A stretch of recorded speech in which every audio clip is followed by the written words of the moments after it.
तो पिछले एपिसोड में सिंगजू ने अपने ही जैसे दिखने वाले एक डुप्लीकेट को क्रिएट किया था और इसके अलावा उसने एक बहुत ही पावरफुल फॉर्मेशन को एक्टिवेट भी कर लिया था, जिसके बाद अगले सीन में हम देखते हैं कि 27 दिन गुजर गए हैं और अब यांसियांग बॉर्डर के पास वाली सिचुएशन बहुत ही बुरी हो चुकी है, क्योंकि अभी तक इनके बीच में हुए इस फाइट की वजह से लगभग 1 लाख सोल्जर मारे जा चुके हैं और इसके अलावा इसकी वजह से 4 लाख निर्दोष लोगों की जान भी चली गई है और हम देखते हैं कि यहाँ के आसपास की जगह की हालत बहुत ही बुरी हो चुकी है। इसके बाद एल्डर मो की बातों से पता चलता है कि इन्होंने सिटी स्टार गार्ड और फॉरबिडन आर्मी के 2,60,000 आदमियों को खो दिया है, जिसकी वजह से अब डलाओ गोल्डन सेक्टर और सेंसियाओ हॉल को रोकने के लिए इनके पास में बहुत ही कम पावर बची हुई है। तभी इसी बीच टियानचोंग कहने लगता है कि सिंगजू ने हमें 30 दिनों तक इनको रोकने के लिए कहा था, जिसके बाद वो यहाँ की सिचुएशन को पूरी तरह से अपने कंट्रोल में कर लेगा। इसलिए टियानचोंग कहने लगता है कि 30 दिन में से 27 दिन गुजर गए हैं, जिसकी वजह से अब वो और 3 दिनों तक इनको बहुत ही आसानी से रोक सकता है। लेकिन तभी उसकी यह बात सुनकर एल्डर मो कहता है कि मैंने सुना कि सिंगजुन सारे मेटल मटेरियल को कलेक्ट करने के बाद 10 दिनों से गायब है और इनको अभी तक उसके बारे में कोई भी न्यूज नहीं मिली है, जिसकी वजह से यह बात एल्डर मो को बहुत ही अजीब लगती है। लेकिन अब इसके पीछे की वजह किसी को समझ में नहीं आती है, जिसकी वजह से इसके बारे में कोई भी कुछ नहीं बोल पाता।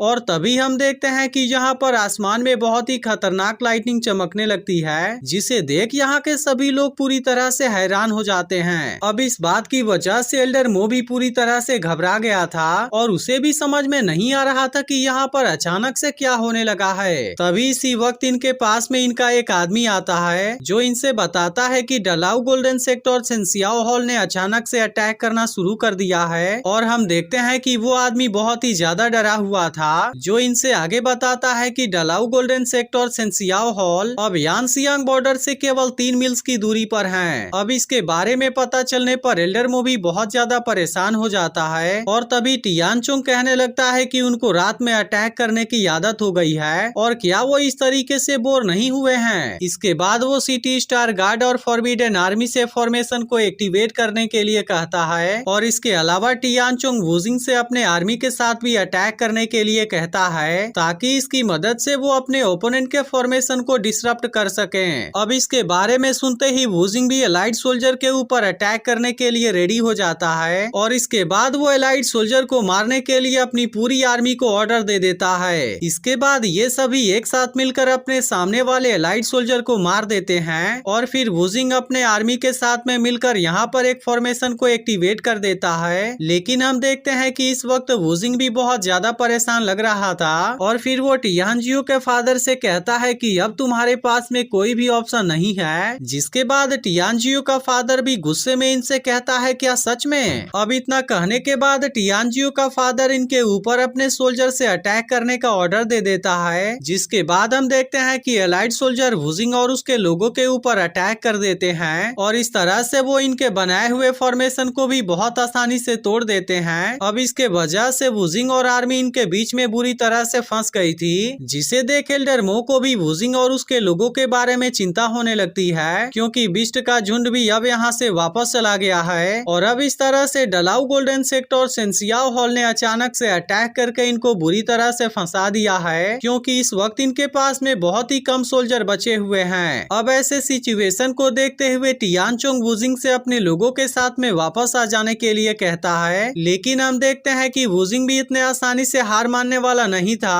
और इसके बाद वो एलाइट सोल्जर के ऊपर अटैक करके उनको मारना शुरू कर देता है। लेकिन तभी इसी बीच यहाँ पर और भी एलाइट सोल्जर आ जाते हैं, जो कि अपने शील्ड का यूज करके यहाँ पर कोई पावरफुल फॉर्मेशन को एक्टिवेट कर लेते हैं, जिसकी वजह से वुजिंग अब इनके ऊपर अटैक नहीं कर पाता। लेकिन हम देखते हैं कि वुजिंग अभी भी इनके सामने हार मानने के लिए रेडी नहीं था और इसके बाद वो इनके बनाए हुए फॉर्मेशन को तोड़ने की कोशिश करने लगता है, जिसे देख एक मास्टर कहने लगता है कि अब तुम इनके बीच में बुरी तरह से फंस गए हो, इसलिए अब इनके साथ में फाइट करने से कोई भी फायदा नहीं है। लेकिन इन सभी बातों के बावजूद भी वुजिंग को अपने जान के बारे में कोई चिंता नहीं होती और इसके बाद वो टियानजियो के फादर के ऊपर अटैक करने की कोशिश करता है। लेकिन अब टियानजियो का फादर इसके अटैक को बहुत ही आसानी से रोक देता है और इसी के साथ वो वुजिंग के ऊपर अपने एंशिएंट बेल के पावर का यूज करने की कोशिश करता है। इसलिए इसलिए वुजिंग भी अब इनके ऊपर अटैक करने के लिए पूरी तरह से रेडी हो गया था। लेकिन हम देखते हैं कि टियानजियो के फादर को इस बात के बारे में कोई भी चिंता नहीं थी और इसके बाद वो वुजिंग से कहता है कि मैं भी देखता हूँ कि कैसे तुम हमारे इन अटैक से बच पाते हो। इसके बाद एक बार फिर से वो अपने लोगों से यांगसियांग बॉर्डर को तोड़ देने का ऑर्डर दे देता है, जिसके बाद को सुनते ही बहुत सारे एलाइड सोल्जर अटैक करने चले जाते हैं। लेकिन वुजिंग अब किसी तरह से एल्डर मो के पास में आ जाता है, जिसके बाद एल्डर मो उससे पूछता है कि क्या तुम ठीक हो। लेकिन हम देखते हैं कि वुजिंग को अपने बारे में ज्यादा चिंता नहीं थी और इसके बाद वो कहता है कि इसमें कोई भी हैरानी नहीं है कि इन्होंने रात के समय अचानक से अटैक कर दिया, जिस बात की वजह से पता चलता है कि उन्होंने बिस्ट के झुंड को मार दिया होगा और इसी का फायदा उठाकर उन्होंने अपने बहुत सारे सोल्जर भी कलेक्ट कर लिए होंगे।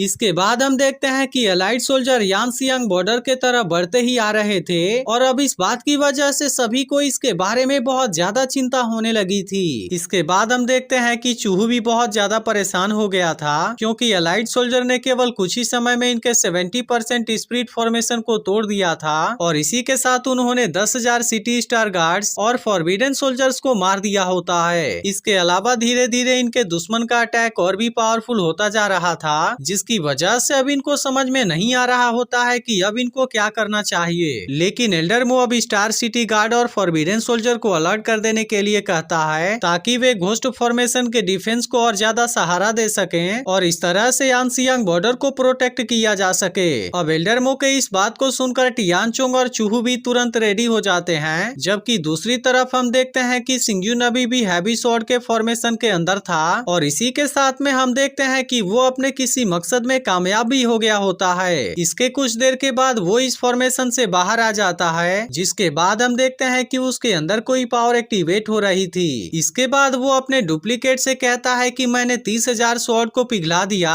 और इसलिए अब आगे के काम की जिम्मेदारी मैं तुम्हारे ऊपर छोड़ देता हूँ। अब सिंगयुन के इस बात को सुनते ही उसका डुप्लीकेट यहाँ से चला जाता है और फिर यहाँ के सारी पावर को हैवी स्वॉर्ड के अंदर एब्जॉर्ब कर लेता है। लेकिन अब वानजियान पवेलियन के लोग भी इतने खतरनाक पावर को देख पूरी तरह से हैरान हो गए थे। वहीं दूसरी तरफ हम देखते हैं कि टियानजियो के फादर ने वुजिंग के आर्मी के ऊपर अटैक करना शुरू कर दिया है, जिस बात की वजह से वुजिंग अब बहुत ही ज्यादा परेशान हो गया था और अब इसके तुरंत बाद ही वो टियानजियो के फादर के अटैक का सामना करने भी चला जाता है। लेकिन यह देख टियानजियो का फादर कहने लगता है कि 3,60,000 सोल्जर्स में से केवल 50,000 सोल्जर्स बचे हुए हैं और इसके अलावा हमने तो तुम सभी के बनाए हुए घोस्ट फॉर्मेशन को भी खत्म कर दिया है, जबकि हमारे तरफ अभी भी 3 मिलियन एलाइड सोल्जर बचे हुए हैं, जिसकी वजह से इस फाइट में हमारे सामने तुम्हारा टिक पाना बहुत ही ज्यादा मुश्किल है। इसलिए वो इनसे कहने लगता है कि अगर तुम अभी भी मेरे सामने हार मान लेते हो तो सकता है कि उसके बाद मैं तुम सभी को जिंदा छोड़ दूं। लेकिन हम देखते हैं कि एल्डर मो किसी भी कंडीशन में हार मानने के लिए रेडी नहीं था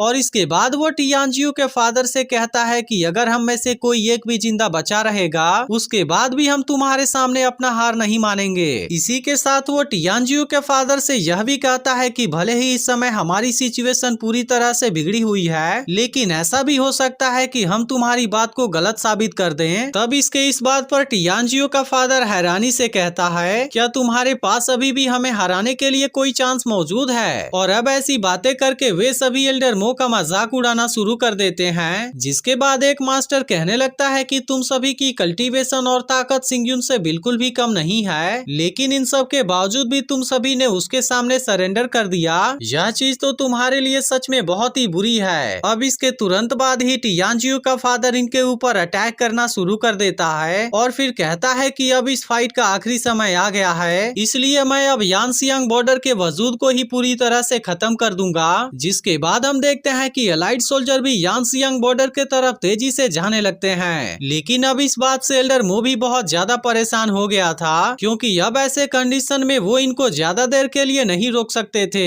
वहीं दूसरी तरफ जिंगसुआन कहने लगता है कि ये सभी अपना टाइम वेस्ट करना चाहते हैं, क्योंकि वो खुद भी जानते हैं कि वे हमारा सामना नहीं कर पाएंगे। तभी टियानजियो भी कहने लगता है कि अभी तो हमने इनका सामना करने के लिए सबसे बड़ी ताकत का यूज नहीं किया है, इसलिए वो जिंगसुआन से कहता है कि अब इसका यूज करने के बारे में तुम्हारा क्या विचार है। तब इसके इस बात को सुनकर जिंगसुआन भी इसके लिए रेडी हो जाता है और वो टियानजियो से कहता है कि इस वक्त सिंगयुन यहाँ पर नहीं है, जिसकी वजह से इसे अच्छा टाइम तो हो ही नहीं सकता। इसके बाद हम देखते हैं कि जिंक्सवान इन सभी को एक एक करके मारना चाहता है, क्योंकि ऐसा करने में उसे बहुत ही बड़ा मजा आएगा। लेकिन तभी इसी वक्त सिंगयुन भी यहाँ पर आ जाता है और वो इनसे कहता है कि मुझे तो लगता है कि ऐसी सिचुएशन तुम देख ही नहीं पाओगे। इसके बाद एपिसोड यहीं पर एंड हो जाता है। लेकिन अगर आपने इसके पिछले एपिसोड को मिस कर दिया हो तो लेफ्ट वाली वीडियो जरूर देख लेना, और अगर एक्सप्लेनेशन अच्छी लगी हो तो वीडियो को लाइक भी जरूर कर देना।